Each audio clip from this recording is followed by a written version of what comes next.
এই প্রশ্নটা করার জন্য আসলে টিকা নিয়ে বাংলাদেশে কি হচ্ছে, কি হয়েছে, এটাতে কি আসলে গত সরকারের, আমি ডক্টর ইউনূস সরকারের অদূরদর্শিতা বা অবহেলা ছিল?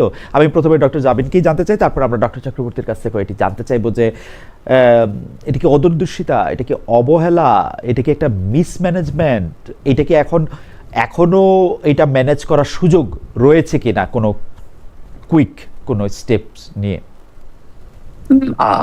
অবশ্যই অদূরদর্শিতা। আমি আজকেই একটা রিপোর্ট পড়ছিলাম যে যে সাংবাদিক ওই রিপোর্ট করেছে তারা এই ব্যাপারে জানতে অন্তর্বর্তী সরকারের যে উপদেষ্টা ছিলেন, স্বাস্থ্য উপদেষ্টা নূরজাহান ম্যাডাম, এবং পরে সাইদুল হক স্যার, ওনাদেরকে যোগাযোগ করে ওনাদের কমেন্ট পাওয়া যায় নাই। এবং তারা যে অন্তর্বর্তী সরকার সংস্কারের প্রজেক্ট হিসেবে এই ভ্যাকসিন কেনাতে একটা পরিবর্তন এনেছিল, যেটা ভালো, কিন্তু এটা সামাল দিয়ে উঠতে পারে নাই আমি যতটুকু জানলাম। এবং এই পুরা টিকাদান প্রক্রিয়াটাই একেবারেই ইন্টারাপ্টেড ছিল, যার কারণে হামের মতো একটা যেই রোগ অনেকটা চলে গেছে দেশ থেকে, সেটা আবার এত বাজেভাবে প্রাদুর্ভাব হলো এবং খুব অল্প সময়ের মধ্যে অনেকগুলো বাচ্চা মারা গেল। এবং এটার পাশাপাশি অদূরদর্শিতা এবং আমাদের হোল হেলথ সিস্টেমের পার্ট হিসেবে আপনি জানেন যে অন্তর্বর্তী সরকারের সময় অনেকেই বিভিন্ন দাবি দাওয়া নিয়ে আন্দোলন করেছে, তারপর কাজ বিরতি দিয়েছে। এরকম হেলথ অ্যাসিস্ট্যান্ট কিন্তু মানে স্বাস্থ্য সহকারী যারা আসলে এই টিকাদান কর্মসূচিগুলোর সাথে যুক্ত, তারাও কিন্তু কর্মবিরতিতে ছিল। তারপর যারা পোর্টার, প্রায় ১,৫০০ পোর্টারের মতো, তাদের গত ৯ মাস ধরে বেতন হয় না। সো এটা একটা মানে বাংলাদেশের স্বাস্থ্য ব্যবস্থার অনিয়ম বা যে ধরনের বিশৃঙ্খলা আমাদের একটা গোজামিল একটা স্বাস্থ্য ব্যবস্থা, ওইটার উপর গত অন্তর্বর্তী সরকারের এক ধরনের অদূরদর্শিতা এটার মধ্যে ছিল। এবং এটা থেকে উত্তরণ আমি যতটুকু জানি যে ৫ এপ্রিল থেকেই আবার এই হামের বিশেষ টিকাদান শুরু হবে। এবং সো আমি আশাবাদী যে এটা সামাল দিতে পারবে এই সরকার। আমি একতরফা ভাবে এই সরকারের শুরুতে আপনি যেরকম বলছিলেন যে আমি ফেসবুকে এটা নিয়ে লিখেছি যে স্বাস্থ্যমন্ত্রী কেন আমাদেরকে পরিষ্কার করে জানাচ্ছেন না যে টিকার মজুদ আছে কিনা। এখন মাত্র তারা ক্ষমতা নিয়ে তার আগের কি অবস্থা সেটার একটা কন্টিনিউশন এখানে আছে, কিন্তু এই যে ব্রিফ করা, আমি আজকে দেখলাম যে স্বাস্থ্য অধিদপ্তর থেকে ব্রিফ হচ্ছে, এটা কিন্তু খুব সিরিয়াস ইস্যু। কোভিড এর সময় আমরা যেরকম রেগুলার ব্রিফ দেখেছি, আমরা কিন্তু এটা নিয়েও সেরকম ব্রিফ সরকারের পক্ষ থেকে আশা করি যে মানুষকে আশ্বস্ত করা। সো এটা সরকার শুরু করেছে আমি দেখলাম। এবং ৫ এপ্রিল কিন্তু তারা টিকাদান কর্মসূচি শুরু হবে সারা দেশে হামের। কিন্তু যেটা নিয়ে আমি কনসার্ন জানাতে চাই, ধরেন হামে যখন বাচ্চা মারা যাওয়া শুরু হলো তখন এটা নিয়ে কিন্তু অনেক তোলপাড় শুরু হলো, কিন্তু WHO থেকে আমেরিকা বের হয়ে যাওয়ার পর এই যে তহবিল সংকট, এটা নিয়ে কিন্তু আমাদের দেশে যে টাইফয়েডের টিকা, তারপর জরায়ুর ক্যান্সারের যে টিকা মহিলাদেরকে দেওয়া হয়, এটা সহ আরো অনেক টিকা কিন্তু তাদের তহবিলে বা তাদের সহায়তায় কিন্তু চলে। সো এগুলার মানে একদম রোগের প্রাদুর্ভাব হয়ে মানুষ মারা যাওয়া শুরু করলে যাতে এটা নিয়ে তোড়জোড় না হয়, তার আগে থেকে যাতে এটার টিকাগুলোর মজুদ সরকার নিশ্চিত করে, সেই আহ্বান থাকবে। আরেকটা হচ্ছে রোহিঙ্গা ইস্যু। এবারও কিন্তু হামটা শুরু হয় জানুয়ারি শুরুর দিকে, রোহিঙ্গা এবং ঢাকার বাইরে রাজশাহী, ময়মনসিংহে। সো সেখানে রোহিঙ্গাদের ওই ক্যাম্পগুলোতে স্বাস্থ্যসেবার কি অবস্থা, কারণ আমরা জানি যে এটার সহায়তা কিন্তু বাইরে অনেকগুলো সংস্থা থেকে আসে। সো আমাদের দেশে গত ২ বছরে যে ধরনের সরকার পরিবর্তনের একটা ডামাডোল বা একটা নিয়ম মানে এখনো ফিক্স হয় নাই, শেপে আসে নাই। আওয়ামী লীগ সরকার গেল, এরপর অন্তর্বর্তী সরকার আসলো, তারপর আবার নির্বাচন গেল। সো অনেকগুলো ইভেন্ট যাচ্ছে রাজনৈতিক ভাবে। সো এই ইভেন্ট গুলোর ফাঁকে যাতে এই হামের মতো আবার বিশৃঙ্খলা হয়ে ও অন্য কোনো রোগের প্রাদুর্ভাব না হয়, এবং সেটা যাতে একদম এরকম বড় আকারে না হয়, সেদিকে যাতে সরকার হয়ে যাওয়ার আগে যাতে সরকার মনোযোগ দেয়, সেটা আশা করব। তবে আমার মনে হয় যে এবার আশা করি সরকার এটাকে নিয়ন্ত্রণে আনতে পারবে। ডক্টর জাবিন, আপনাকে ধন্যবাদ। ডক্টর চক্রবর্তী, আপনি আপনার মন্তব্য আমরা এই ব্যাপারে শুনতে চাই, কিন্তু আপনি নিশ্চয়ই আজকে বিবিসি বাংলা একটি প্রতিবেদন করেছে যে এই পরিস্থিতির জন্য আসলে দায়ী কে? এর মধ্যে ডক্টর মুস্তাক হোসেন তিনি বলছেন টিকা ব্যবস্থায় পরিবর্তন আসার ক্ষেত্রে অন্তর্বর্তী সরকারের যথেষ্ট প্রস্তুতি অভাবের কারণে এগুলি ঘটছে। সেক্টর প্রোগ্রামগুলো হঠাৎ করে বাদ না দিয়ে ধীরে ধীরে পরিকল্পিতভাবে বের হয়ে আসলে টিকা ব্যবস্থা বিঘ্নিত হতো না। এটা একটা লম্বা রিপোর্ট তারা করেছেন। এটার আসলে মূল ভাষ্য হচ্ছে যে তারা হয়তো যা করেছিলেন সেই ক্ষেত্রে তাদের এই টিকা ক্রয় করতে যে তাদের এই বিলম্ব, সেটা অদূরদর্শিতার কারণে এটা হয়েছে। আপনি এটাকে কিভাবে দেখছেন? টিকা কেনা নিয়ে অন্তর্বর্তী সরকারের সময় কি ঘটেছিল এটা নিয়ে একটা প্রতিবেদন করেছে তারা। জি ডক্টর চক্রবর্তী।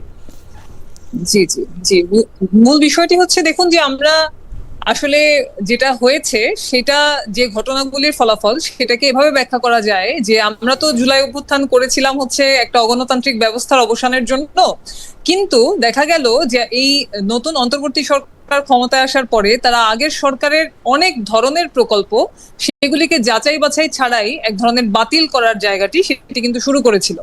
এই যে টিকা যেভাবে কেনা হতো, হ্যাঁ, এখানে হচ্ছে স্বাস্থ্য জনসংখ্যা পুষ্টি খাতের একটা অপারেশন প্ল্যানের মাধ্যমে টিকাটা কেনা হতো। এই টিকাটা কেনার ক্ষেত্রে ইউনিসেফের যে একটা বৈশ্বিক যে ভ্যাকসিন সরবরাহের একটা প্রজেক্ট আছে গ্যাভি, তাদের সহযোগিতায় এখানে টিকা কেনাটা আমাদের মতো দেশগুলির জন্য অনেক সহজ ছিল। কিন্তু সরকার এসে কি করলেন, তারা অন্তর্বর্তী সরকার এসে এটাকে আমরা কেন এত জোর দিচ্ছি, কারণ হচ্ছে যে এই যে টিকার কারণেই যে সংকটটি হয়েছে এটি কিন্তু প্রমাণিত। দেখুন, অন্তর্বর্তী সরকার এসে 25 সালের আগস্ট মাসে তারা হচ্ছে এই অপারেশন প্ল্যানের প্রকল্পটি এটি বাতিল করলেন, এবং বাতিল করার ফলে কি হলো, নতুন করে প্রকল্প তৈরি করা, সেখানে একজন পরিচালক নিয়োগ করা, সেটার আন্ডারে অর্থ ছাড় করা, সেটার আন্ডারে টিকা ক্রয় করা, এই পুরো জিনিসটি কিন্তু আসলে যথেষ্ট সুচারুরূপে সম্পন্ন করা যায়নি। সম্পন্ন যে করা যায়নি তার প্রমাণ কি? তার প্রমাণ হচ্ছে 17 থেকে 23 সাল পর্যন্ত এখানে কিন্তু টিকার যে প্রদানের হার এটা ছিল 90% অ্যারাউন্ড, এই যে টিকাগুলি আমরা একেবারে বাচ্চাদেরকে দেই 5 বছর বয়স পর্যন্ত। এবং সেখানে কিন্তু 24 সালেও, মানে যেহেতু 24 সালেও হচ্ছে এই ওপি বাতিল হয়নি, তখনও কিন্তু 86% টিকা সেখানে দেয়া হয়েছে। 25 অগস্টে এই প্রজেক্টটি বাতিল হলো, এবং 25 এসে দেখা গেল যে এখানে 59% টিকা দেওয়া হয়েছে, যেখানে এর আগে 86 হলো আগের বছর, তার আগের বছরগুলিতে প্রায় 6 বছর ধরে 90% কিন্তু টিকাটা দেওয়া হয়েছে। ডক্টর চক্রবর্তী, ইন্টারাপ্ট করার জন্য সরি, কিন্তু এইটা একটা ব্যাখ্যা দেওয়া হয়েছে যে তারা এটা আপডেট করেন নাই, টিকা দিচ্ছেন কিন্তু আপডেট করেন নাই, এটা টেকনিক্যাল গ্লিচ। আর অন্তর্বর্তী সরকারের সময় আপনি যে প্রকল্পটি বন্ধ করে দেওয়ার কথা বলতেছিলেন সেটা কিন্তু আওয়ামী লীগ সরকার সময় আসলে এটা বন্ধ করা হয়েছিল অন্তর্বর্তী, এবং সেই সময় একটা সেক্টর সিস্টেম করার কথা বলা হয়েছে। সেক্টর সিস্টেমটাই বাতিল, মানে সরাসরি ইউনিসেফ থেকে বা দাতাদের অর্থ দিয়ে দাতাদের থেকে না কিনে সরকার যেখান থেকে পারবে, যেখান থেকে ভালো পাবে সেখান থেকে কিনবে, এরকম একটা প্রক্রিয়া নিয়েছিল। ইউনিস সরকার এসে বলছেন যে না এটা হবে না, আমরা এরকম করে এটা কিনবো না, কিন্তু করতে গিয়ে এটা একটু যদি ওইটাও একটু। মূল বিষয়টি হচ্ছে যে প্রস্তুতি ছাড়া যখনই আপনি এরকম একটি বড় বিষয়ে হাত দিতে যাবেন আর কি, আপনি সেটার জন্য যথেষ্ট প্রস্তুত কিনা, এখানে শিশুদের জীবন নিয়ে আজকে এই যে বাচ্চাগুলি মারা যাচ্ছে সেটার জন্য তো লায়াবিলিটি, এই যে প্রস্তুতিহীন ভাবে একটা সিদ্ধান্ত নেওয়া, সেটাকে এক্সিকিউট করা, আপনি তো এখন আগের সরকারের দায় দিয়ে পার হতে পারবেন না। আপনি তো দেশটা চালিয়েছেন ভাই, যখন আপনি দেশটা চালিয়েছেন সেই সময় যেটা আপনি এক্সিকিউট, যেটা আপনার প্রস্তুতি থাকবেন না সেটা আপনি এক্সিকিউট করবেন না। কিন্তু এরকম একটি স্পর্শকাতর বিষয়ে যখন আপনি এই ধরনের একটি কাজ করবেন এবং সেটার ফলে, আচ্ছা যদি আগের টিকাগুলি দেয়া হয়েছে, আপডেট করা হয়েছে, সেই বছর হামের প্রাদুর্ভাব দেখা যায় নাই, এবছর আপডেট করা হয় নাই দেখি হামের প্রাদুর্ভাব দেখা গেল, এটা কি খুব একটা লজিক্যাল ডিসকাশন হতে পারে?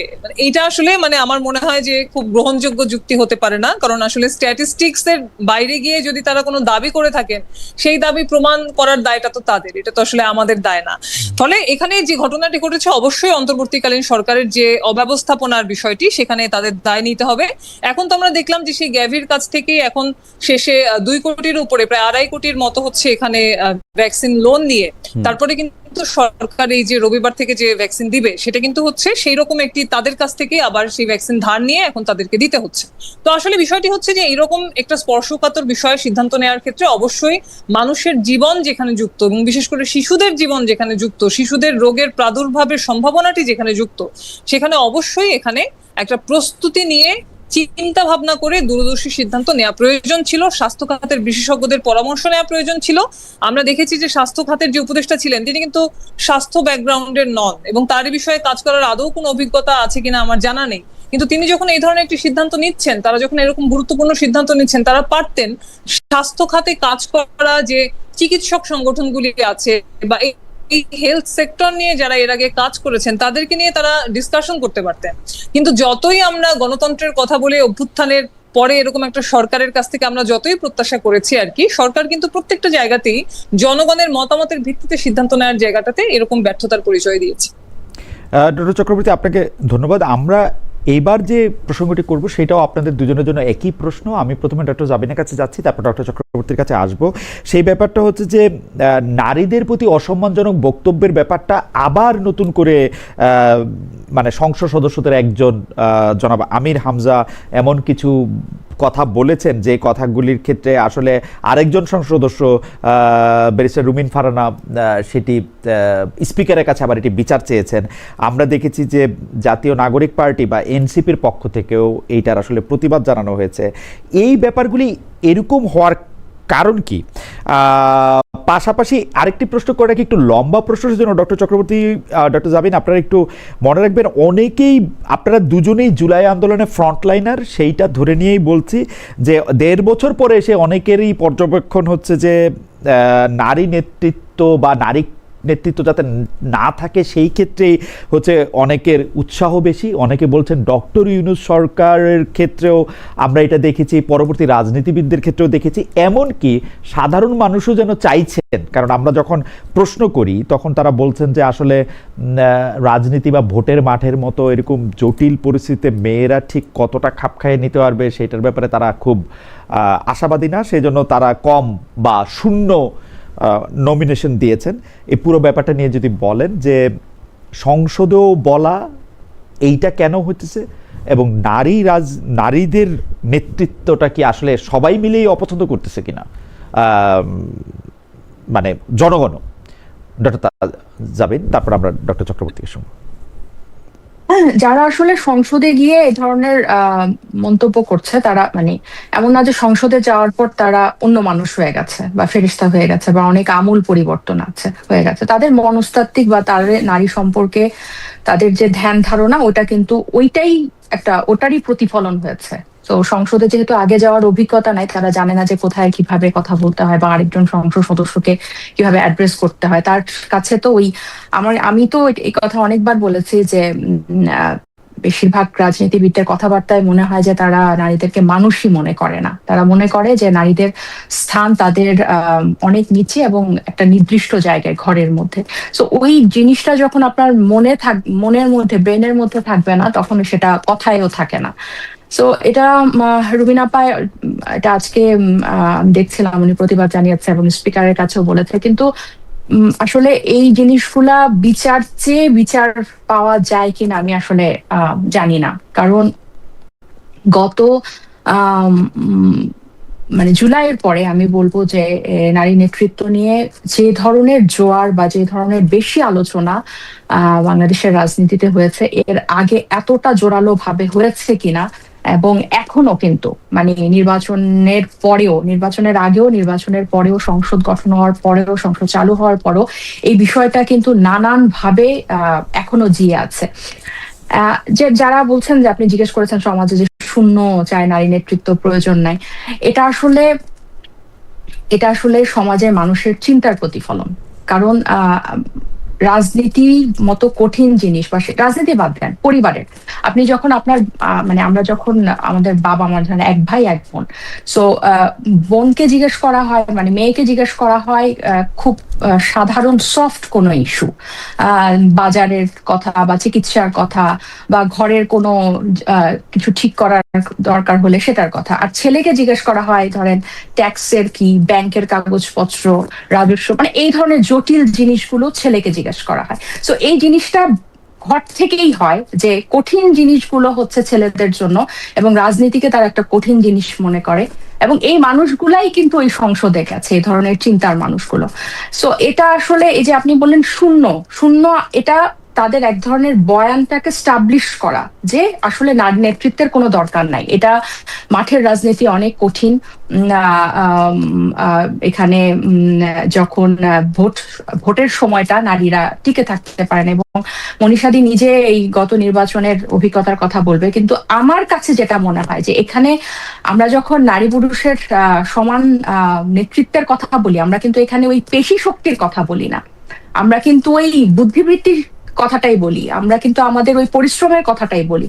সো সে যদি পরিশ্রম করে তার নেতৃত্ব দিয়ে সে যদি জায়গা করে নিতে পারে, তাহলে তার জায়গাটা জোর করে দখল করে রাখার একটা পায়তারা, যে এটাই হচ্ছে সম্মিলিত পায়তারা। এবং আপনি দেখবেন যে এখানে সব দলের মধ্যে এটা হচ্ছে এক ধরনের বিশাল ঐক্য, সেটা আপনি বিএনপি বলেন, জামাতে বলেন, সবার মধ্যে এটা ঠিক। জামাত কিন্তু বলছে জুলাই সনদের কথা, জুলাই সনদ বিএনপি কে সংস্কার বিমুখ বলছে, এবং এই যে গণভোট অধ্যাদেশ বাতিল করার পক্ষে নানান আলোচনা চলছে। কিন্তু তারা নিজেরা কিন্তু একজনকেও মানে যতটুকু স্বার্থের প্রয়োজন ততটুকুর জন্যই কিন্তু তারা কথাটা বলছে, নিজেরা কিন্তু একজনকেও কিন্তু তারা নমিনেশন দেয় না, একজন নারীকেও। এবং এটার পক্ষে যে নারী নেতৃত্বের দরকার নাই। ইভেন আমি এমনও শুনেছি আমার পুরনো কলিগদের কাছে, আমরা যখন এই বিষয়টা নিয়ে গত 4-5 মাস ধরে জোরালো ভাবে বিভিন্ন প্ল্যাটফর্মে কথা বলছি, এবং আমরা অনেকগুলা মেয়ে যখন এনসিপি থেকে সরে এসেছি, এমনও তারা মকারি করে বলেছে যে আপনারা নিজেরা মিলে, নারীরা মিলে আলাদা একটা দল করেন, যে মানে আপনার এখানে কোনো জায়গা হবে না, আপনারা আলাদা একটা দল করেন সারা দেশের নারীরা মিলে। সো এই যে আলাদা একটা গোষ্ঠী করে ফেলা, জাতীয়ভাবে আমাদেরকে অংশগ্রহণের জায়গাটা নাই বলে দেওয়া, এটা হচ্ছে এক ধরনের আমাদের যে রাষ্ট্র ব্যবস্থা, সমাজ ব্যবস্থা পুরুষতান্ত্রিক, এটারই একটা রিফ্লেকশন। এবং এটাতে কিন্তু এক ধরনের ঐক্য আছে। ওই যে সংসদ সদস্য, নারী সংসদ সদস্যদেরকে অবজ্ঞা করে যে মন্তব্য করেছেন, এটা আসলে উনি কখনোই মনে করেন না যে এটা একটা অপরাধ, এটা খারাপ কাজ হয়েছে, এটা ওনার ডিকশনারিতেই নাই। ওনাদের ডিকশনারিতে এটা নাই যে এটা একটা খারাপ কাজ হতে পারে বা এটা অনুচিত, এই জিনিসটাই তাদের মধ্যে নাই। এবং তাদের বুঝে আসে না যে হঠাৎ করে কেন নারীদেরকে নেতৃত্বে আসতে হবে। এত বছর, এত যুগ যুগ ধরে দুইজন নারী, খালেদা জিয়া ছিল, হাসিনা ছিল, সো তারা কেন আনতে পারে না, সেই পুরনো ধাঁচের চিন্তা ভাবনা। কিন্তু ঠিক ওই জায়গাটাতে তারা যুদ্ধ করবে, তর্কে যারা জড়াবে, যেখানে তাদের স্বার্থটা আছে সম্পূর্ণ মানে নিজেদের মানে কন্ট্রাডিক্টরি অবস্থান, নিজেদের অবস্থানের বিপরীতেই তারা কিন্তু নারী নেতৃত্বটাকে বাদ দিয়ে আবার ওই জায়গাটাতে অবস্থান নেয়। ডক্টর জাবিন, আপনাকে অনেক ধন্যবাদ। আপনি যখন এই কথা বলছেন, তখন আমাদের একজন দর্শক জুয়েল আহমেদ তিনি মন্তব্য করছেন, দয়া করে আমার কমেন্টটা পড়বেন, আপনারা শুধু নারী নেতৃত্বের কথা বলেন, কোনো দল নারীদেরকে নেতৃত্ব স্থানে দেখতে চায় না, আপনার অভিযোগ করেন, তাহলে আপনারা নারীদেরকে বলেন তারা নিজেরাই আলাদা একটা দল করুক। অর্থাৎ আপনি যা বলছিলেন তিনি এখনই তা বলছেন। এবং এটা একটা বিশেষ দলের যে বাহিনী আছে অনলাইনে, তাদের এটা একটা কপি পেস্ট মন্তব্য। ওকে, এবং এই মন্তব্য আমি তাদের নেতাদের মুখেও শুনেছি। আমরা একটু ডক্টর চক্রবর্তীর কাছ থেকে শুনবো। ডক্টর চক্রবর্তী, আপনি বলার আগে আমি একটু বলি যে রফিক ভ্যানসি উনি বলছেন খামু, অর্থাৎ তিনি আমার নামের 2 আদ্যাক্ষর মানে অ্যাড্রেস করতেছেন, খালেদ মহিউদ্দিন থেকে খামু বলতেছেন। The master of leading question quote করতেছেন, জনগণই কি নারী নেত্রী পছন্দ করতেছে না নাকি, মানে এটা আমি আপনাদেরকে লিডিং কোয়েশ্চেন করছি, এটা তার কাছে মনে হচ্ছে। ডক্টর চক্রবর্তী, আপনি যদি একটু বলেন প্রশ্নটা, আর আমি রিপিট করলাম না। দেখুন, আসলে নারী নেতৃত্ব পছন্দ অপছন্দ করার বিষয়টা তো রাজনৈতিক দৃষ্টিভঙ্গির উপর নির্ভর করে।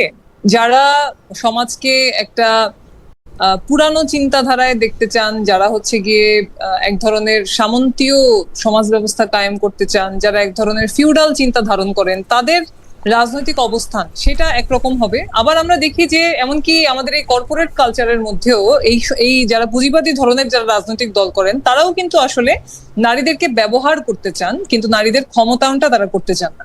দীর্ঘ সময় বাংলাদেশে তো আমরা দেখেছি যে প্রধানমন্ত্রী নারী ছিলেন, বিরোধী দলীয় নেতা নারী ছিলেন, সাম্প্রতিক গত সরকারের আমলে তো স্পিকার নারী ছিলেন, এমনকি খুব গুরুত্বপূর্ণ পদগুলিতেও নারীদেরকে একটা আলংকরিক ভাবে পদায়ন করা হয়েছে। কিন্তু যখন ঐক্যমত্য কমিশনে আমরা যুক্তি করলাম যে নারীদের সংরক্ষিত আসনগুলিতে সরাসরি নির্বাচন দিতে হবে, তখন কিন্তু সব দলগুলি আমাদের বিরুদ্ধে দাঁড়িয়ে গেলেন এবং অল্প কয়েকটি দল 4 থেকে 5টি দল থাকলেন যারা হচ্ছে বেশিরভাগই বামপন্থী, এরা হচ্ছে বললেন যে হ্যাঁ এটা সরাসরি নির্বাচন হওয়া প্রয়োজন, কিন্তু বাকিরা কিন্তু কেউ রাজি হলেন না। এবং সংরক্ষিত আসনটিও না রাখার পক্ষে কিন্তু সেখানে দুটি ইসলামিক দল তারা অবস্থান নিয়েছিলেন, এবং সেটা তারা কেন অবস্থান নিয়েছিলেন সেটা পরিষ্কার হলো যখন তারা ত্রয়োদশ জাতীয় সংসদ নির্বাচনে একজনও নারী প্রার্থী তারা দিলেন না। অর্থাৎ তারা আসলে নারীদেরকে রাজনৈতিক যে ক্ষমতায়নের চিত্র সেইখান থেকে পুরোপুরি তারা মুছে ফেলতে চান, এবং সেটার প্রতিফলন তারা তাদের মনোনয়ন দেওয়ার মধ্য থেকেই দিয়েছেন, এবং সেটা তো তাদের রাজনৈতিক দৃষ্টিভঙ্গির মধ্যে এটা আছে। তারা, আপনারা দেখেছেন যে একটি দল বলেছে 5 ঘন্টা কাজ করাবেন, আরেকটি দল বলেছেন যেহেতু তার কথাকে টেক্কা দিতে হবে তারা বলেছেন যে 5 ঘন্টা কেন, আমি তো কাজই করাবো।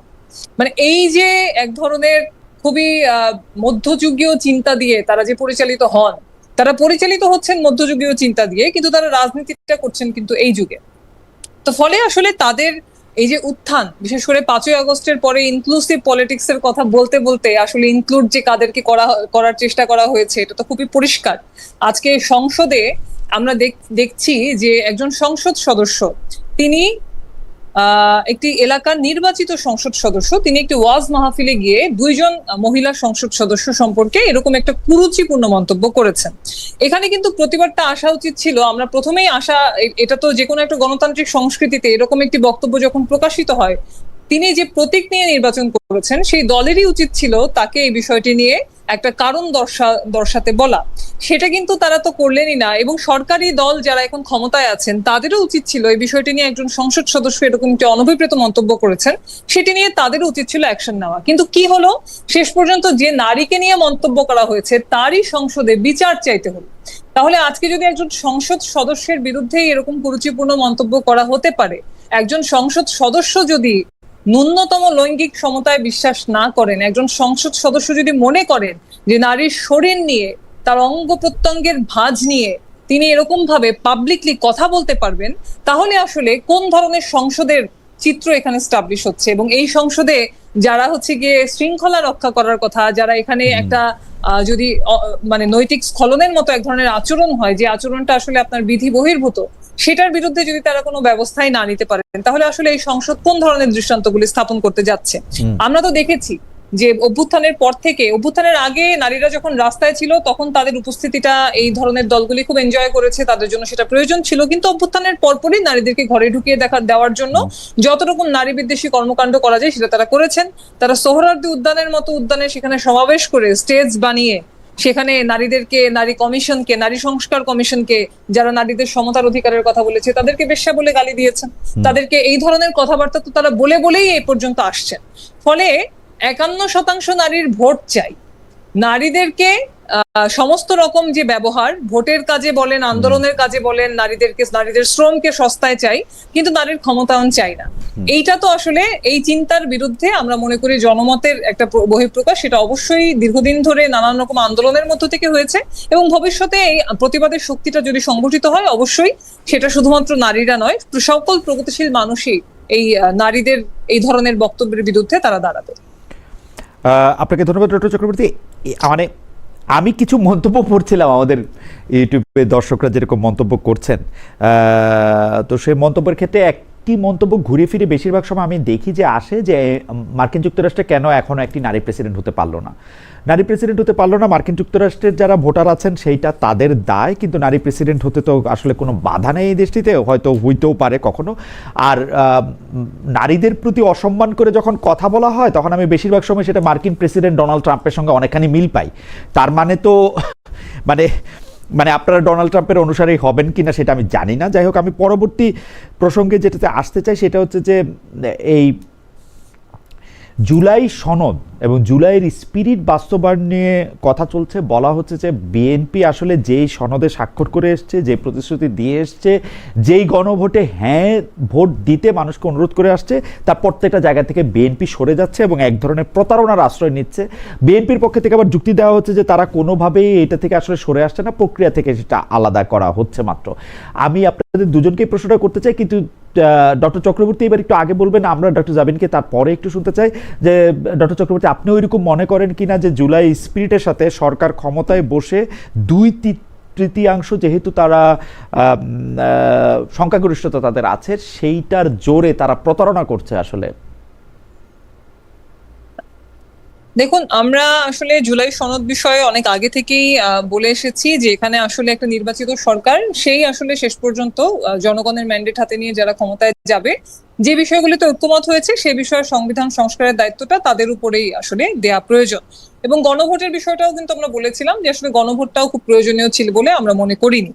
এখন এই জুলাই সনদ নিয়ে কিন্তু আমরা দেখেছি যে শুরু থেকেই এক ধরনের জাতিকে বিভক্ত করে ফেলা, সংসদকে অকার্যকর করে ফেলা, সেই ধরনের একটা প্রক্রিয়া কিন্তু শুরু থেকেই আমরা দেখেছি।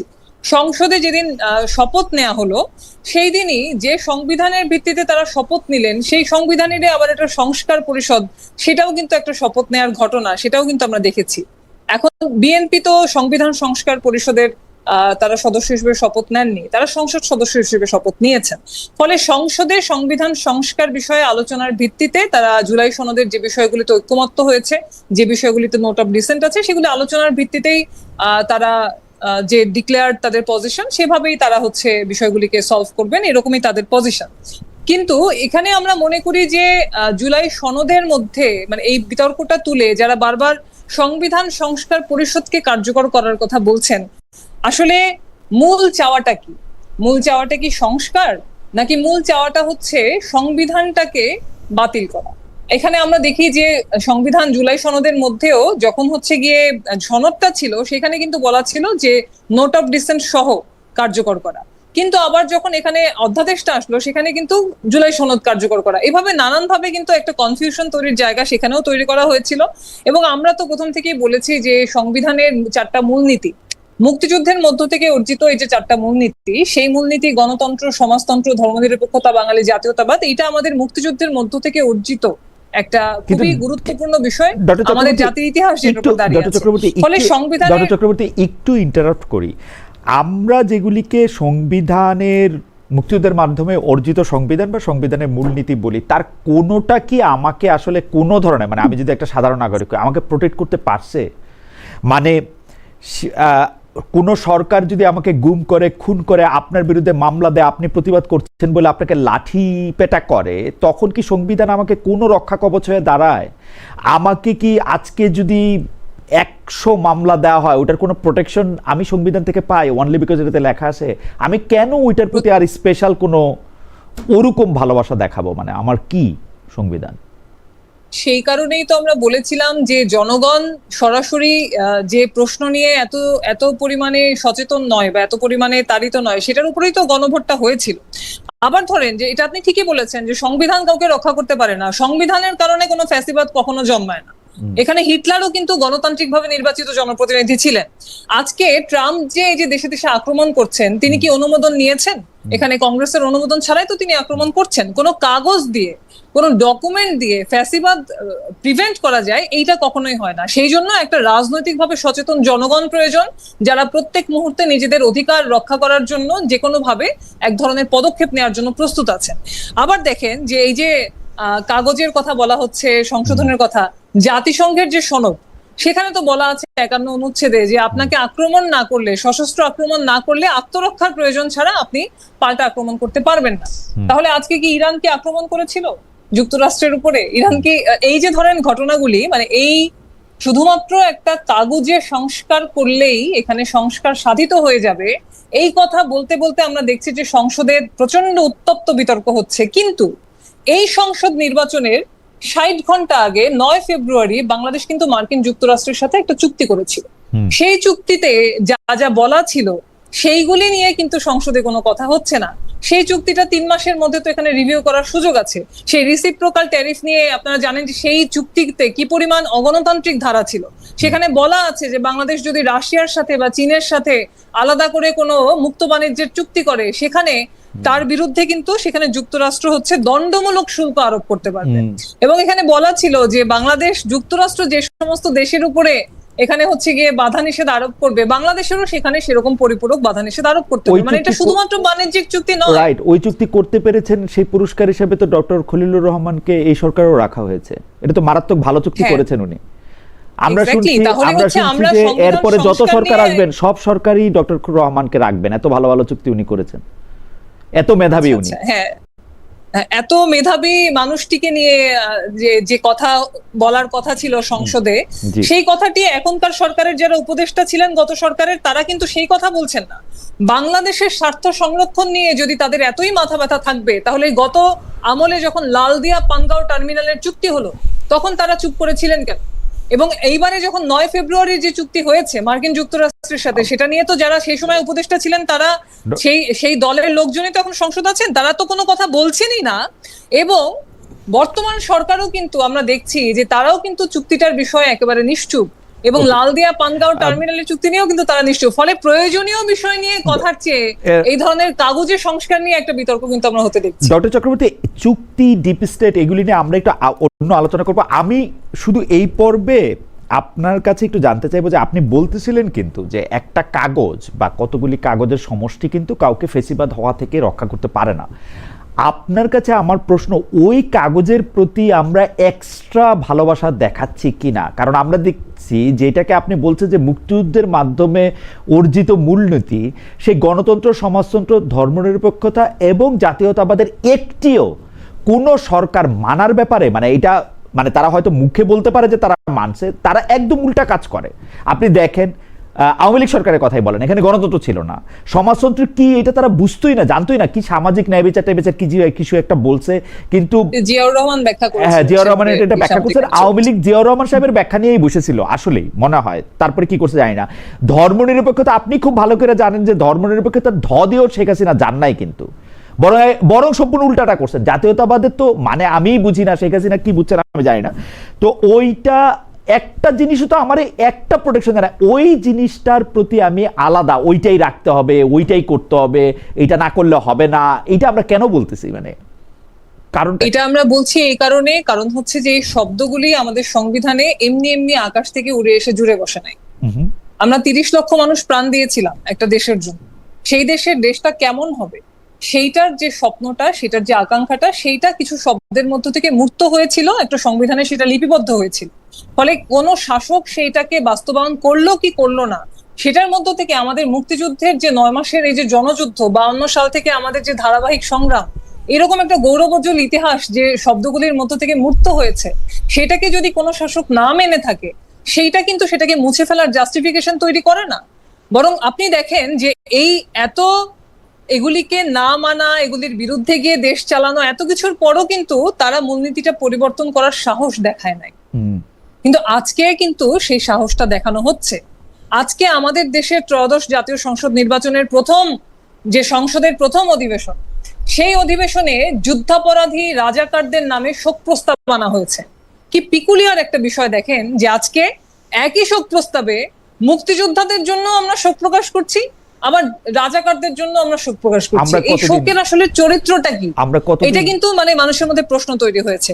কিন্তু কোন শাসক এই মূলনীতিগুলি বাস্তবায়ন করেছে কি করেনি, সেইটা থেকে এই মূলনীতির যে ঐতিহাসিক, এটা অর্জনের জন্য যে ঐতিহাসিক আত্মত্যাগ, সেই আত্মত্যাগ কিন্তু মিথ্যা হয়ে যায় না। এবং আমরা যেহেতু মুক্তিযুদ্ধের প্রকৃত সেই চেতনা বাস্তবায়নের জন্য রাজনীতি করি, ফলে অবশ্যই আমরা তো এই মূলনীতির পক্ষে থাকবোই। আমরা এই মূলনীতির শতভাগ পক্ষে, মুক্তিযুদ্ধের যে সত্যিকারের চেতনা সেটা বাস্তবায়নের জন্যই তো আমরা রাজনীতি করছি। ফলে আমরা তো এটার বিরুদ্ধে যাওয়ার কোনো সুযোগ নেই। ওকে, আমি এইটা নিয়ে নিশ্চয়ই পরে আরো বিস্তারিত আপনাকে শুনতেও পারবো, যে এটা কাগজেই থাকছে। আপনি বলছেন যে কোনো শাসক যদি এটা বাস্তবায়ন না করে থাকে, আমি কিন্তু শাসকের জায়গা থেকে না, যারা আমরা এই পলিটিক্সটাতে যুক্ত হব কোনো একটা চুক্তির মাধ্যমে, তারাও এটা চাইতেছি কিনা সেটাও তো একটা বড় ব্যাপার। মুক্তিযুদ্ধের অর্জন যেটাকে আপনি বলতেছেন, কারণ প্রতিবার এটা নিয়ে এত প্রশ্নই বা কেন হবে। কিন্তু ডক্টর চক্রবর্তী, আমরা আপনাকে আরও শুনবো। আমরা একটু ডক্টর জাবিনকে শুনতে চাই। এই জুলাই সনদ, জুলাইয়ের স্পিরিট, গণতন্ত্র, বিএনপি মানবে না, জোর করে এটা প্রতারণা করবে, এবং আমরা আসলে কি চাইতেছি সেটা। আমার আসলে এখানে খুব একটা কনফিউশন নাই, এটা মানে খুব জটিল। আপনারা এতক্ষণ যত আলোচনা করলেন, আমি এত জটিলে যাব না। আমি খুব পরিষ্কার, মানে একদম যেটা কনফিউশন ছাড়া আমরা সবাই বুঝি সাধারণভাবে, যে আমরা যখন সংবিধানের এই সংস্কার পরিষদের মাধ্যমে যে পরিবর্তনগুলো আনতে চাইলাম, কেন আনতে চাইলাম? যাতে এটাকে কেউ উচ্চ আদালতে এটাকে বাধা দিতে না পারে, যে বেসিক স্ট্রাকচার চেঞ্জ হচ্ছে। গণ অভ্যুত্থান এটাকে একটা লেজিটিমেসি দেয়, এটা সংশোধনীর থেকে একটু বেশি, এবং এই যে যারা সংসদ এবার গঠন করবে তারা এই এক্সট্রা পাওয়ারটা পাবে। তো এখানে যে এটা যে হবে না, এই গণভোটটাকে যে এভাবে বা জুলাই সনদটাকে যে বাস্তবায়ন করবে না, এটা আমরা যখন ঐক্যমত্য কমিশনের যখন আলোচনা চলছিল তখনই আমরা টের পাচ্ছিলাম। বিএনপি যেসব বিষয়ে বাধা দিচ্ছিল, নোট অফ ডিসেন্টের আগেও তারা যেভাবে যুক্তিতর্ক করছিল এবং পুরো দেশে একটা অনেক বড় হাঙ্গামা হয়ে যাচ্ছিল, পরিষ্কার বোঝা যাচ্ছিল যে বিএনপি এগুলো থেকে সরে আসবে। এবং আজকে একটু আগে, আপনার প্রোগ্রামের একটু আগে আমি খবরে পড়ছিলাম যে প্রায় 98টা অধ্যাদেশ তারা অন্তর্বর্তী সরকারের হুবহু রাখলেও 16টাতে তারা যাতে ইমিডিয়েটলি আইন না হয় সেটা করেছে। তার মানে 90 ডেজের মধ্যে যদি আইন না হয় এগুলো ল্যাপস হয়ে যাবে। এখানের মধ্যে জাতীয় মানবাধিকার অধ্যাদেশ আছে, গণভোট অধ্যাদেশ আছে, দুদক আছে, গুম প্রতিরোধ আছে, অনেকগুলো আছে, প্রায় 16টা অধ্যাদেশ। তাহলে এটা কিন্তু পরিষ্কার যে বিএনপি তাদের কথা রাখে নাই। যে তারেক রহমান সাহেব নির্বাচনী প্রচারণায় গণভোটের পক্ষে উনি হ্যাঁ ভোট চাইলেন, কেন উনি একটা বারও উনি তার অবস্থান সংসদে কোনো কথা টু শব্দ করলেন না, খালি তালি দেওয়া ছাড়া? আমি জানি না এই ওনার মুখ থেকে এই গণভোট রেজাল্ট নিয়ে বা জুলাই সনদের বাস্তবায়নে তারা মুখে বলছে। বেশ কিছু বিতর্ক আমরা দেখছিলাম, আপনার নিশ্চয়ই মনে আছে যে বিডার চেয়ারম্যান যখন খুব ভালো একটা প্রেজেন্টেশন দিয়েছিল তখন এটা নিয়ে খুব সমালোচনা হয়েছিল যে প্রেজেন্টেশন দিয়ে বাংলাদেশের পেট চলবে না। আমি বলতে চাই এরকম ভালো বিতর্ক দিয়েও বাংলাদেশের পেট চলবে না, কারণ যেই এই প্রস্তাবগুলোর মধ্যে জুলাই সনদটার মধ্যে কি ছিল, যে সরকারের নির্বাহী ক্ষমতাটাকে চেক অ্যান্ড ব্যালেন্স, বারবার আমরা এই কথাটা বলেছি, আপনি সবকিছু ভুলে যান। এখন একচ্ছত্রভাবে যারা সরকার গঠন করবে তাদের কিন্তু কোনো ধরনের চেক অ্যান্ড ব্যালেন্স হবে না। এই যে আপনি বললেন আপনি গুম হলে কেউ আপনার পক্ষে কথা বলবে কিনা, কিভাবে বলবে? কারণ ওই মানবাধিকার কমিশনের প্রধান তো নির্বাচিত হবে সরকারের লোক, দুদকের প্রধান নির্বাচিত হবে সরকারের লোক, নির্বাচন কমিশনের প্রধান হবে সরকারের লোক, উচ্চকক্ষ হবে নিম্নকক্ষের রেপ্লিকা। সো এখানে কোনোভাবে ওই এক যা ছিল সাংবিধানিক ধারাবাহিকতার নামে হুবহু বিএনপি তাই রেখে দিল। এবং এটার উল্টা দিকে কি হলো, যে কেন বিরোধী দল এটাকে অপোজ করতে পারছে না? কারণ বিরোধী দলের ওই যে একটা মানে অভিজ্ঞতার অভাব। জামাতের তো অনেক রেজিমেন্ট ফোর্স আছে, ক্যাডার বাহিনী আছে, কিন্তু তাদের যে নেতৃত্বের বা তাদের যে বিশাল বিশাল দুটা ব্যাগেজ আছে এই স্বাধীনতা নিয়ে, 71 নিয়ে, এই ব্যাগেজের বোঝার কারণে তারা কিন্তু এটাকে খুব ভালো অপোজ করতে পারছে না। এবং যে তরুণ অংশটা সংসদে আছে তারাও এক ধরনের, আপনার যখন আগে এই সংস্কারের পক্ষে, সংবিধানের সংস্কারের পক্ষে যত জোরালো ভাবে তরুণরা কথা বলেছে, পুরা দেশ তাদেরকে সমর্থন দিয়েছে, কিন্তু এখন যখন জামাতের সাথে দাঁড়িয়ে একই কথা বলছে, ওই বিতর্কের কিন্তু ওই স্পার্কটা নাই। উল্টা মনে হচ্ছে যে জামাত স্বাধীনতা বিরোধী হয়ে যখন সংবিধান সংসদের কথা বলছে, তার মানে তারা মুক্তিযুদ্ধের বিরুদ্ধে কথা বলছে।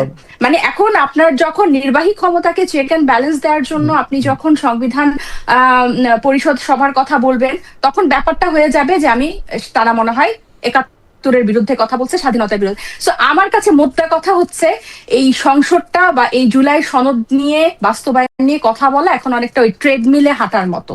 আপনার ক্যালোরি খরচ হবে কিন্তু আপনি কোনো গন্তব্যে পৌঁছাবেন না, এটা ডান। এটা আজকে যে অধ্যাদেশগুলা রহিত হয়েছে, আইন পাস হয় নাই, সেগুলা এই 30 দিনের মধ্যে কিন্তু বাতিল হয়ে যাবে। সো যেই লাউ সেই কদুই কিন্তু রয়ে গেল। এটা একদম পরিষ্কার যে বিএনপি তাদের কথা রাখে নাই, এবং বিএনপিকে বাধা দেওয়ার জন্য যে শক্তিশালী বিরোধী দল থাকার কথা তারাও কম্প্রোমাইজড। আমি শুধু ডক্টর জাবির, আমি 2-3টা বিষয় একটু আপনার একটু দৃষ্টি আকর্ষণ করতে চাই। একটা বিষয় হচ্ছে যে আপনি বলতেছিলেন যে এগুলি জিনিসটা আসলে সংবিধানে অন্তর্ভুক্ত করা দরকার, পরবর্তীকালে যাতে সেটি উচ্চ আদালতে চ্যালেঞ্জ না হইতে পারে। আমরা খোদ সংবিধানে যা আসে তাকেই আসলে পাত্তা দিতে দেখি না, ওইটার মধ্যে কি থাকলো না থাকলো চ্যালেঞ্জ, মানে ওইটা আবার কেন কেন এত গুরুত্বপূর্ণ এবং এক ক্ষেত্রে কারণ এবার এটা আপনার নিশ্চয়ই মনে আছে, তত্ত্বাবধায়ক সরকার ব্যবস্থা কিন্তু 91-এর অভ্যুত্থানের পরেই কিন্তু এটা অন্তর্ভুক্ত হয়েছিল। সো আপনার জুলাই তো প্রতি বছর হবে না। শেষ করি যে আপনি ভালো বলছেন যে তত্ত্বাবধায়ক সরকারের কথা, সেই তত্ত্বাবধায়ক সরকারের কথা বাতিল হইতেও, যেটা সংবিধানের একটা অংশ ছিল, সেটা বাতিল হইতেও কিন্তু আসলে শক্তিই লাগছে, আর কিছু লাগে নাই। আমি যেটা প্রশ্নটা করতে চাই যে আপনারা সংবিধানটাকে ছুঁড়ে ফেলে দেওয়া, 72-এর সংবিধান বা সংবিধানটাকে বাতিল করার ক্ষেত্রে এত সিরিয়াস কেন? যেই কথাগুলি আপনারা বলতেছেন যে জুলাইতে আপনারা ক্ষমতার মধ্যে ভারসাম্য আনতে চান, সেই ভারসাম্য আনার ব্যাপারে বিএনপি তো একবারের জন্য বলে নাই যে সেটা তারা করবে না। আপনি আজকে যে বিশেষ কমিটির প্রতিবেদনটার কথা বললেন, খবরে পড়ছেন যেটা, সেটার মধ্যে আপনি যদি দেখেন, আমি বিশেষ কমিটির প্রতিবেদনটা থেকে আপনাকে বলি, 133টা অধ্যাদেশের মধ্যে 98টা অধ্যাদেশ, 133-এর মধ্যে 98টা অধ্যাদেশ সংসদে হুবহু বিল আকারে তুলতে ওনারা বলছেন। 15টা অধ্যাদেশ সংশোধিত আকারে সংশ্লিষ্ট মন্ত্রণালয়ের মাধ্যমে বিল তোলার জন্য সুপারিশ করছে এবং 20টার মধ্যে 16টা অধ্যাদেশ সংসদে এখনই বিল আকারে প্রস্তাব না করতে তারা বলছেন। এটার কারণ আছে, উনারা কিন্তু বিএনপি কিন্তু না, ঠিক আছে, ওই 16টার ব্যাপারে আমি বলি, ওই 16টার ব্যাপারে বিএনপি নোট অফ ডিসেন্ট, 16টার ব্যাপারে বিএনপি নোট অফ ডিসেন্ট দিয়ে রাখছিল। এখন বিএনপি যেটার মধ্যে নোট অফ ডিসেন্ট দিছে, ওইটা তো কথা বলি, আমি আপনার বুঝতে পারি, আমি আপনার একটা কথা বলি। আপনি যখন বলবেন যে রোগীর লিভার ঠিক আছে, স্প্লিন ঠিক আছে, ইন্টেস্টাইন ঠিক আছে, সবকিছু ঠিক আছে, শুধু ব্রেন কাজ করে না।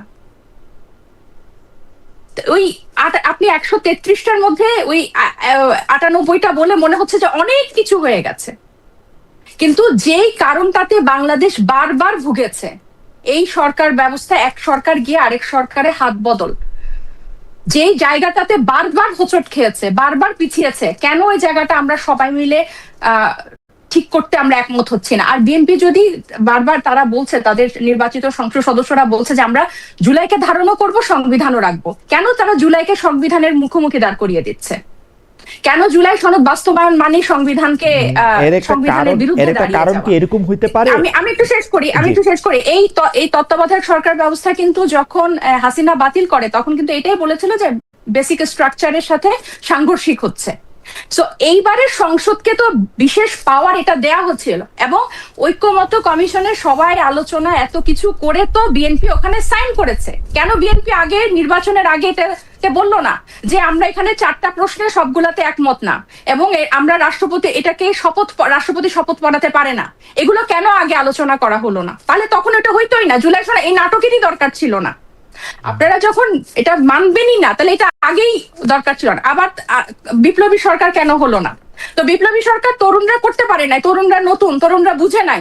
আপনারা তো অনেক বুজুর্গ মানুষ, অনেক অভিজ্ঞ মানুষ, তা আপনারা কেন সেনাবাহিনীতে গিয়ে, আপনারা তো জানতেন যে এই বিপ্লবী সরকার না হলে এই সমস্যা হবে, তারা তো বুঝে নাই। তাহলে আপনারা কেন এটার উদ্যোগ নিয়ে ব্যবস্থাটা করলেন না? বরং আপনারা ছাত্রদেরকে মাইনাস করে আপনারা সেনাবাহিনীতে চলেন। তো এগুলো পুরনো কথা, এখানে একদম কোনো কনফিউশন ছাড়া পরিষ্কার কথা হচ্ছে বিএনপি তার যে লিখিত যে অঙ্গীকার সেটা থেকে সরে এসেছে। এখানে আপনি মূলনীতির কথা বলেন বা অন্য কিছু বলেন, এগুলো বাদ। আমি জাস্ট একদম জিস্টের মূল জায়গাটাতে বলছি, কেন এই 4টা যে গণভোটের প্রশ্নে তাদের এতটা আপত্তি, এটা নির্বাচনের 12 তারিখের আগে কেন ছিল না?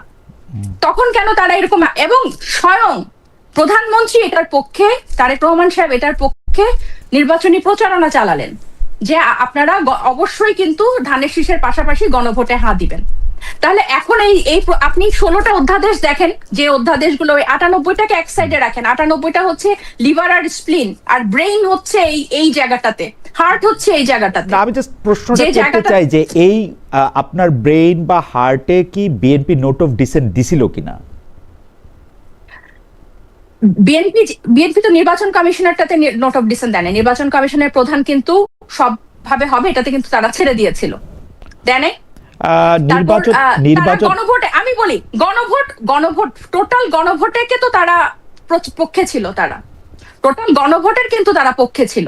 পক্ষে বিএনপি এখন বলতেছে যে এইটা একটা তাদের সঙ্গে প্রতারণা করা হয়েছে, কারণ গণভোটের বিপক্ষে থাইকা তারা সে সময় নির্বাচনটাকে, বিএনপির সাথে কোনো প্রতারণা করে।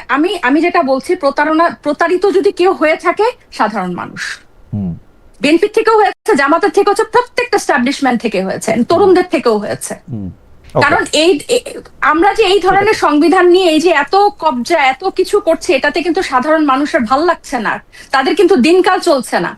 কিন্তু তারপরে এই কথাগুলা, কারণ এটার কেন এই আলোচনা আসছে গণ অভ্যুত্থানের পরে। প্রতি বছর বছর তার গণ অভ্যুত্থান হবে না, প্রতি বছর বছর তো আমরা এই জিনিসটা পাবো না যে আমাদের সংবিধানটাকে, আমাদের নিয়মগুলাকে সেট করার। আর এটা তো শুধু বাংলাদেশে হচ্ছে এমন না, অনেকগুলো দেশে, উন্নত দেশে এরকম ভুরি ভুরি উদাহরণ আছে যারা একটা গণ অভ্যুত্থানের পরে তারা তাদের সংবিধানটাকে যাতে আর কোনোভাবে, এই যে আপনারা বলছেন যে কাগজ দিয়ে ফ্যাসিস্ট আটকানো যায় না, কিন্তু আমরা এটা বলে তো কখনো আটকানোর চেষ্টাও করি নাই, কাগজেই তো আমরা ঠিক করি নাই, কাগজে আমরা ফ্যাসিস্ট হওয়ার সব ধরনের ইনগ্রেডিয়েন্ট দিয়ে রেখেছি। তো আমরা বলছি আমরা গণতন্ত্রের দিকে যাব, আমরা জুলাইকে ধারণ করব। অভ্যুত্থানের পরে বা গণ অভ্যুত্থানের পরে সংবিধান চেঞ্জ হয়েছে, এরকম দু একটা উদাহরণ আমাদের দর্শকদের জন্য যদি দিতেন। নেপালেও কি হয়েছে না, নেপালে নেপালে সংবিধান ছিল না, নেপালে তো তাদের কিন্তু এই সাংবিধানিক ইয়েটা ছিল না, সংবিধান সভা গঠন করেছিল নেপাল, তাদের কিন্তু এই ক্রাইসিসটা নাই। এবং আপনি কি নেপালের উদাহরণই দিলেন না, আরো উদাহরণ দু একটা দিবেন? নেপালের উদাহরণটা আমি মনে রাখলাম, আরো দু একটা যদি বলতেন, যেহেতু আপনি অনেক বলতেছেন। অনেক জায়গায় কিন্তু গণপরিষদ নির্বাচন হয়েছে, স্পেনে হয়েছে, টার্কিতে হয়েছে, তারপরে মানে স্পেন, টার্কি তো একটা মনার্কি থেকে সাউথ কোরিয়াতেও হয়েছে। না খালেদ ভাই, এই উদাহরণগুলা গত 18 মাসে আপনি যদি এখন হিসাব করে দেখেন, আপনার অনুষ্ঠানে এসে প্রত্যেকটা প্রোগ্রামে আমরা কিন্তু এই কথা যুক্তিগুলা তুলেছি। যখন গণভোট পর্যন্ত আসলো, যেখানে বিএনপি সংবিধান সংশোধন ছাড়া সংসদে গিয়ে সংবিধান সংশোধন হবে, সেই জায়গা থেকে একচুল নড়ছিল না। সেইখান থেকে কিন্তু আমরা এই বলে এবং এই তর্ক বিতর্কের মাধ্যমে, একটা সমঝোতার মাধ্যমে কিন্তু গণভোট পর্যন্ত আসলো এবং গণভোট হলো। রাইট। এখন আপনি যদি আমাকে জিজ্ঞেস করেন কোন কোন দেশে হয়েছে, আমি এখন আপনাকে কোন কোন দেশে হয়েছে ঠিক আছে না, আমি ওরকম মানে আমি ওরকম বাস্তবায়ন হলো না। এবং অপোজিটে আপনার যারা আছে তারাও, তাদের পক্ষেও এটা সম্ভব না যে বিএনপি কে বা সরকারকে জোর করে এটাকে কোনোভাবে আদায় করবে। ইটস ডান, এটা হবে না, এটা হয়ে গেছে, মানে এটা হবে না। এই গণভোট অধ্যাদেশ, এই যে বাতিল, আজকে যে বিশেষ কমিটি যে প্রতিবেদন জারি করলো, এটাই বাস্তবায়ন হবে। ওকে, থ্যাংক ইউ। ডক্টর জাবিনের বক্তব্যের প্রেক্ষিতে কি ডক্টর চক্রবর্তী কিছু বলবেন, মানে 30 সেকেন্ড বা 1 মিনিট? তাহলে আমরা একটু পরবর্তী প্রসঙ্গে। না, আমরা বলতে চাচ্ছি যে 72-এর সংবিধানের কিন্তু 142 ধারায় সংবিধান সংস্কারের পথটি সেখানে পরিষ্কার করে বলা আছে। ফলে সংবিধানের অবশ্যই আমরাও মনে করি, আমরা এই বক্তব্য কিন্তু আমরা মনে করি 72 সংবিধানে অসম্পূর্ণতা আছে, সেটাকে কারেকশন করার পথটাও কিন্তু সংবিধানে আছে। ফলে এখানে সংবিধানকে পুরোটা, মানে এখানে সংবিধান সংস্কার হয় তখন যখন সংবিধান থাকে না, মানে বা সংবিধানকে নতুন করে বানাতে হয়। আমরা তো হচ্ছে এটাকে সংস্কার করতে পারি, আমাদের তো সেই সংশোধনের পথগুলি আছে এখানে। ফলে কি কারণে এখানে সংবিধানকে ছুঁড়ে ফেলতে হবে, কি কারণে সংবিধানটা কোনোভাবেই সংশোধনযোগ্য নয়, এটা কিন্তু আমরা আরেকটা বিষয়। ডক্টর চক্রবর্তী, সংবিধান নিয়ে তর্ক আমরা নিশ্চয়ই একটু ডিটেইল ভাবে আরেকদিনও করতে পারবো, কিন্তু আমার কাছে যেটা মনে হয় যে ভয়ের ব্যাপার, যেটা শেখ হাসিনা সবচেয়ে বেশি ভয় যেটা দেখাতে পারছেন তার সর্বশেষ সংশোধনীগুলিতে, সেটাতে উনি বলছেন যে এই সংবিধানের এই জিনিসগুলি যদি কেউ সংশোধন করে, কেউ যদি পাল্টাতে চায়, তাহলে এই সংবিধানের চেহারা পাল্টানোর অপরাধে তাকে মৃত্যুদণ্ড দেওয়া যাবে। মানে এই ভয় থেকে মনে হচ্ছে, কারণ আপনারা যে 72-এর সংবিধানের কথা আমরা বলতেছি, 72-এর সংবিধান তো 74 থেকেই নাই। 72-এর সংবিধানে আওয়ামী লীগও কখনো ফেরত যায় নাই। 72-এর সংবিধানের সবচেয়ে বড় ক্ষতি আসলে আওয়ামী লীগের যে মানে শাসনামল, প্রথম শাসনামল, সেই সময় করা হয়েছে। আসলে 72-এর সংবিধান বলে কিছু এক্সিস্ট করে না, মানে এটা শুধু একটা বলার মতো কথা আর কি। অ্যামেন্ড করতে করতে সেই জায়গায় নিয়ে যাওয়া হয়েছে। মানে মূল কথা হচ্ছে মুক্তিযুদ্ধের চেতনাটা তো একটু ঝামেলার বিষয়, সেটাকে বাস্তবায়ন করতে গেলে যারা একটু দেশটাকে লুটপাট করে চালাতে চান তাদের সবারই একটু অসুবিধা হয়। তো সেই জন্য অ্যামেন্ড করতে করতে করতে করতে এটার উপরে নানান রকম আবরণ বসিয়ে, যেটা আপনি বলেছেন যে মূল বিষয়টাই সেখানে আর হয়তো নাই। কিন্তু তারপরে আমি যেটা বলতে চেয়েছি, আমার পয়েন্টটা হচ্ছে যে সংবিধানটা সংশোধন করার যে রাস্তাটা, এটা 142 ধারায় বলা আছে না। কিন্তু বর্তমান সংবিধান যদি আপনি দেখেন, আপনি মৌলিক বিষয়গুলি সহ আরো অনেকগুলি বিষয় আপনি চেঞ্জ করতে পারবেন না আসলে। হ্যাঁ, সেই বিষয়গুলি নিয়েও তো এখানে আসলে যেটা যে জন্য কিন্তু ঐক্যমত্য কমিশনের আলোচনায় কিন্তু সেই বিষয়গুলি এসেছিল, এবং সেখানেও কিন্তু যে বিষয়গুলিতে ঐক্যমত্য হয়েছিল সেটাকে কিন্তু সংশোধন করা সম্ভব ছিল, কিন্তু জুলাই সনদের মধ্য থেকে যে ঐক্যমত্য প্রতিষ্ঠা হতে পারত সেই ঐক্যমত্য কিন্তু প্রতিষ্ঠা করা যায়নি। এখন যে বিষয়গুলিতে সবাই একমত হয়েছিলেন সেটা সংবিধান সংশোধনের মাধ্যমে এখন সংসদে অবশ্যই সেটা করা যায়।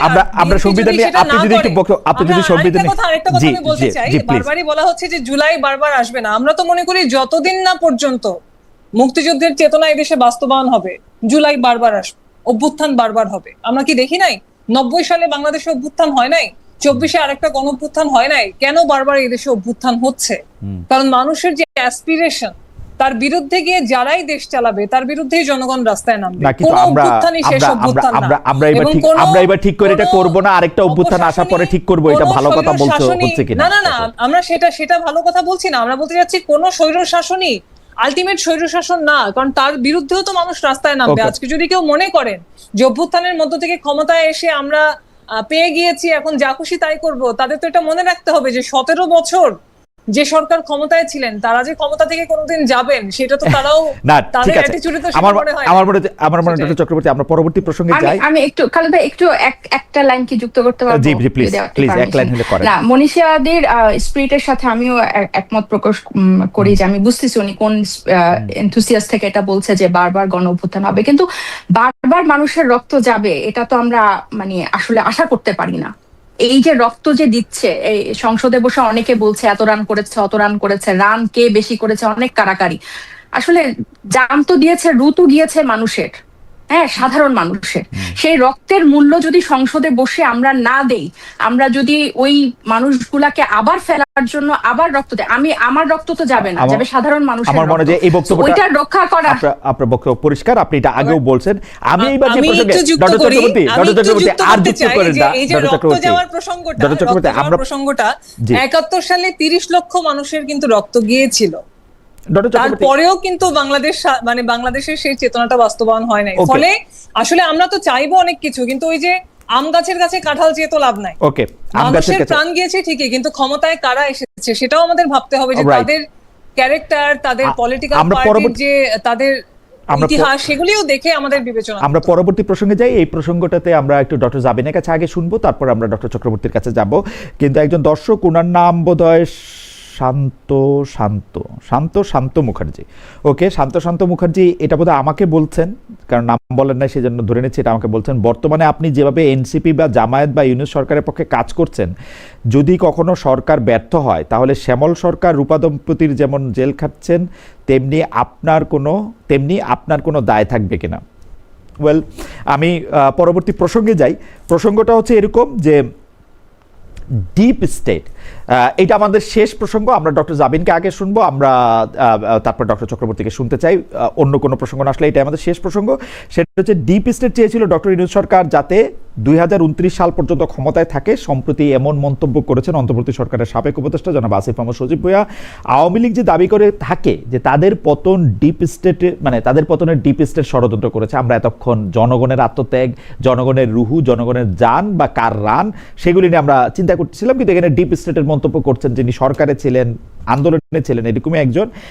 তা জনাব আসিফ মাহমুদ সজীব ভাইয়ের এই বক্তব্যকে আপনারা কিভাবে দেখেন? তার এই মন্তব্য আওয়ামী লীগের মন্তব্যকেই পোক্ত করে কিনা? বিএনপি ও তার অনুসারী দলগুলো বিগত 1.5 বছর একটা জাতীয় নির্বাচন চেয়েছিল, জামাত, এনসিপি বা আরও কিছু দল বুদ্ধিজীবী নির্বাচনের বিরোধী ছিল কিছু সময়ের মধ্যে। তো মানে আমাদের অনেকেই যে ডক্টর মোহাম্মদ ইউনূসের 5 বছর থাকার ক্যাম্পেইনে অংশ ছিলেন, সেইখানে কি ডিপ স্টেটের কোনো প্রভাব বা ইচ্ছে ছিল বলে আপনারা মনে করেন কিনা? মানে এই ডিপ স্টেটটা আসলে কারা, কাদের কথা বলেছেন? মানে আসিফ মাহমুদ সজীব ভুঁইয়ার কে আমি চেষ্টা করেছি, ওনার সঙ্গে যদি আমি কথা বলতে পারতাম, ওনার কাছে আমি জানতে চাইতাম আপনি যদি ডিপ স্টেট বললেনই তাহলে এটা কারা ডিপ স্টেট সেটা বললেন না কেন? এবং ডিপ স্টেট আসলে সাধারণত কারা হয়? ক্ষমতাবানরা তো, বা ক্ষমতার আড়ালে থেকে যারা ক্ষমতায় থাকেন, তো তারা আসলে কারা? আমি একটু আপনাদের মন্তব্য জানতে চাইছি। ডক্টর জাবিনকে আগে শুনি। ভাই, এই প্রশ্নটা, যে ডিপ স্টেটের এই প্রশ্নটা, মানে আমি রাজনীতিতে আসছি একদম শুক্রে 8 দিন, আমি এখনো বলি। তো আমার জন্য এগুলো খুবই নতুন। আমি অনেকের কাছে জানতে চাইছি যে এই বিষয়টা কি, কারা এরা।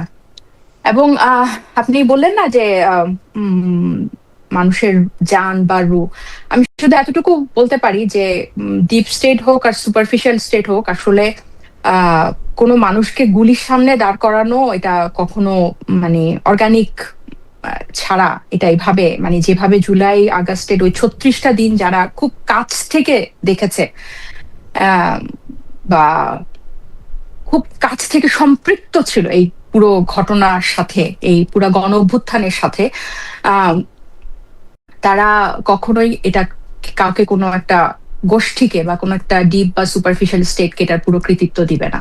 তো এটা সম্পূর্ণ একটা সাধারণ মানুষের নেতৃত্বে এই গণ অভ্যুত্থানটা হয়েছে। হ্যাঁ, এখানে হয়তো অনেক ইম্পর্টেন্ট অ্যাক্টর বিভিন্ন সাইটে যুক্ত ছিল, কিন্তু এখানে সবচেয়ে বড় স্টেক হোল্ডার বা সবচেয়ে বড় হচ্ছে সাধারণ মানুষ, অরাজনৈতিক মানুষ, যারা হাসিনার পতন চেয়েছিল এবং এই বাংলাদেশের এই সিস্টেমটার পরিবর্তন চেয়েছিল, এবং যারা রাজনীতির ময়দানে এখন নাই, যারা কোনো ধরনের স্টেটের খবরও এখন রাখে না। আর ক্ষমতা আসার পরে মানে ডক্টর ইউনূস সরকারকে ডিপ স্টেট 5 বছর বা 29 সাল পর্যন্ত রাখতে চেয়েছিল, এইটা সম্পর্কে যদি একটু বলতেন। এটার বক্তব্য আমার কাছে মনে হয় আপনি যে বলেছে তাকে যদি কখনো পান, তার কাছ থেকে জিজ্ঞেস করাটাই আমার কাছে মনে হয়, মানে আমরাও জানতে চাই কি ধরনের এটা। যদিও আমার ব্যক্তিগত যতটুকু বোঝাপড়া যে এই ধরনের কোনো ইচ্ছা আমি অন্তর্বর্তী সরকারের মধ্যে তখন দেখি নাই। তারা নির্বাচন একদম শুরুতেই বলে দিয়েছিল যে নির্বাচন 26-এর শুরুতে বা 25-এর শেষে হবে। তো এটা নিয়ে আসলে খালেদ ভাই আমি আপনাকে খুব বেশি উত্তর দিতে পারবো না, এই কারণে কারণ এইটার নিয়ে মানে আমার কাছে যেটা মনে হয়, আপনার যদি জনসমর্থন না থাকে, আপনাকে যদি মানুষজন সমর্থন না করে, আপনার কথাকে যদি পছন্দ না করে, আপনার নেতৃত্বকে যদি পছন্দ না করে, তাহলে এখানে কোনো স্টেট কোনো কিছু করতে পারবে না। বরং এ ধরনের স্টেট তার উপরেই ধন্না দেয় যার জনসমর্থন আছে, মিনিমাম জনসমর্থন আছে। তো এগুলো আসলে যারা বলে তাদের কাছ থেকেই আমার কাছে মনে হয়, মানে এই ধরনের আলোচনাগুলো যখন গত কয়েকদিন ধরে দেখছি, এই ধরনের আলোচনাগুলো আমার কাছে মনে হয় কি মানুষের বিশ্বাসটাই নষ্ট করছে। হ্যাঁ, রাজনীতিবিদদের উপর থেকে মানুষের বিশ্বাসটাই নষ্ট করছে যে সবাই পুতুল। জনাব আসিফ মোহাম্মদ সজীব ভাইও তো একটা রাজনীতিবিদ, মানুষের বিশ্বাসটা উনি নষ্ট করে উনার লাভটা কি, মানে উনি কি করতে চাইছেন? এটা ওনাকেই আপনি জিজ্ঞেস করবেন, কারণ আমি এখানে নিজেকে বা অন্যান্যদেরকে তার সাথে তুলনা করতে চাই না, কিন্তু আমি শুধু বলবো এই ধরনের আলোচনা মানুষের আস্থাটা নষ্ট করে, যে তার মানে আমাদের চিন্তা, আমাদের ভোটে কিছু হচ্ছে না, আর কেউ এটা দাবার গুটির মতো আস্থাটা নষ্ট করে, মানে পলিটিক্যাল পার্টি করে কোনো কিছু হবে না। অবশ্যই অবশ্যই বলছিলেন যে আপনি মাত্র অল্প কিছুদিন ধরে রাজনীতিতে এসেছেন, এটা আপনার কাছে শেষ প্রশ্ন যে আপনি এরকম ফিল করেছেন কিনা যে আসলে আপনি বা আপনি যাদের জন্য রাজনীতি করছেন তারা নন, এটা অন্য কেউ অন্য কিছু ঠিক করে দিচ্ছে দিবে, এটা আপনার ফিলিং হয়েছে কিনা কখনো বা হচ্ছে কিনা?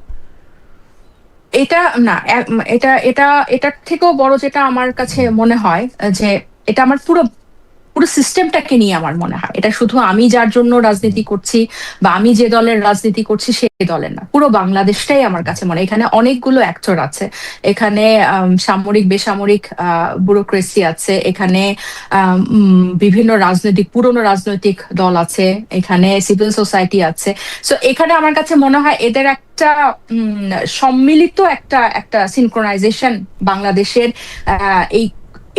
এটার উত্থানটা আমার মনে হয় গত 17 বছরে, যে ভাবে যে হাসিনা যেভাবে বাংলাদেশকে শাসন করেছে বা পুরোটাকে কবজা করেছে, এটার বিপরীতে বিভিন্ন জায়গায় গুচ্ছ ভাবে কিন্তু অনেকগুলো অ্যাক্টর দাঁড়িয়েছে। তো আমার কাছে মনে হয় যে গণ অভ্যুত্থানের পরে প্রত্যেকেই সেটাকে নিজের দাবি যে আমি এটা করেছি গত 17 বছর ধরে, সেও বলছে আমি গত 17 বছর ধরে এটা করেছি। তো তাদের মধ্যে এক ধরনের সিনক্রোনাইজেশন, এবং বাংলাদেশে যদি 5 বছর পর নির্বাচন হয় এবং গণতান্ত্রিক ভাবে যদি ক্ষমতা বদল হয়, এই ধরনের জিনিসগুলো চলে যাবে বলে আমার বিশ্বাস। এবং আমি আবারও বলছি, কোনো মানুষের, কোনো নেতার, কোনো রাজনীতিবিদের যদি জনসমর্থন না থাকে, তাহলে সেখানে কোনো ডিপ বা সুপারফিশিয়াল স্টেট কোনো কিছু করতে পারে বলে আমার কাছে মনে হয় না। সেটা কখনো টেকসই হয় না, মানে আমার নিজের আমরা- অবজারভেশন বা নিজের বুঝ এটাকে। আমরা কিন্তু গত সরকার যে 15 বছর ধরে ক্ষমতায় ছিল, আমরা কিন্তু শুনছিলাম যেটা জনগণ বা আন্তর্জাতিক বা তার জনসমর্থনের বাইরেও একটি দেশ বা কয়েকটি দেশ মিলে তাকে আসলে ক্ষমতায় রাখতে চেষ্টা রেখেছে। ডিপ স্টেট বলতে কি উনি এটিকে বুঝিয়েছেন? আপনার কাছে কি মনে হয় বা আপনার ফিলিংটা কি? মানে অন্তর্বর্তী সরকারকে, হ্যাঁ, অন্তর্বর্তী সরকারকে, মানে আমি প্রশ্ন- শেখ হাসিনাকে তো ইন্ডিয়া ক্ষমতায় রাখছিল 15 বছর ডিপ স্টেট হয়ে, এটা এই করে সেই করে। এখন ওরকম কেউ ছিল কিনা ইউনূস সরকারকেও আরো 5 বছর ধরে ক্ষমতা রাখার জন্য? আপনার এরকম কোনো ফিলিং হয় কিনা? আমার এরকম ফিলিং হয় না। কেন ফিলিং হয় না? কারণ আমার কাছে মনে হয় যে হ্যাঁ, এই ধরনের কথা বা এই ধরনের অ্যাঙ্গেল, এই ধরনের অবজারভেশন, এই ধরনের ন্যারেশন তো আছেই, এটা আমরা সবাই জানি। কিন্তু আমার কাছে এরকম মনে হয় না, কারণ মানে এখন পুরো বিশ্বের কোন জায়গায় রাজনীতি কিভাবে হয়, কিভাবে রেগুলেট হয়, এটা বাংলাদেশের মানুষ খুব ভালো করে বোঝে। ওকে, এবং এবং নিজেদের মধ্যে যত ক্যাচাল থাকুক, নিজেদের মধ্যে সেটাকে মীমাংসা করার তাগিদটা আমি বেশি মনে করি বাংলাদেশের রাজনৈতিক দলগুলোর মধ্যে এবং সাধারণ জনগণের মধ্যেও। বাইরের কাউকে, সেটা ইন্ডিয়া হোক আমেরিকা হোক, সেটার হস্তক্ষেপ কেউ চায় না বলেই এটা পরিষ্কার। সো আপনার পলিটিক্যাল অ্যাক্টর গুলোও বা দলগুলো সেই অনুযায়ী কাজ করবে বলে আমার বিশ্বাস, এবং করেছে বলেও আমার বিশ্বাস। তা না হলে তো আমরা দেখতাম অন্তর্বর্তী সরকার 5 বছরে আছে। আমি অন্তত, এটা আমার একদম ব্যক্তিগত অবজারভেশন, আমি এ ধরনের কোনো কিছু মনে করি নাই। ওকে, আমি ডক্টর চক্রবর্তীর কাছে আসি। ডক্টর চক্রবর্তী, মুক্তিযুদ্ধের কথা বলার সঙ্গে সঙ্গে আমাদের একজন দর্শক, ওনার নাম ইয়ামিন আহমেদ রোহান, তিনি অনেকগুলি একই ধরনের মেসেজ করেছেন। আমি একটু পড়ি। 30 লাখ তালিকা দিবেন নাকি মুজিবের গুজবই বলে যাবেন? সংখ্যা কম বেশি ছোট করে দেখি না, কিন্তু 30 লাখ মানুষ প্রাণ গেছে, তার তালিকা কই? আমরা এই কথাটি অনেকবার শুনেছি। আমি একটু আপনার কাছে পুরো বিষয়টা নিয়ে জানতে চাই যে ডিপ স্টেট, ক্ষমতার রাজনীতিতে জনগণের বাইরেও বা যাদের জন্য রাজনীতি করে তাদের বাইরের রাজনীতিটাও। দেখুন, প্রথম কথা, 30 লক্ষ শহীদের প্রসঙ্গে যে আলোচনাটা তিনি করেছেন, এটি মুজিবের মুখ থেকে বের হওয়ার আগে এটি কিন্তু আন্তর্জাতিক মিডিয়ায়, পত্রপত্রিকায় চলে এসেছিল। ফলে এটি নিয়ে যারা বিতর্ক করেন, বিতর্কটা আসলে খুবই উদ্দেশ্য প্রণোদিত এবং মুক্তিযুদ্ধের শহীদের সংখ্যাকে ছোট করে দেখানোর মধ্য থেকে কারা আসলে এখানে আনন্দিত হন, এটা আসলে আমার মনে হয় না খুব ব্যাখ্যা করে বলার প্রয়োজন আছে।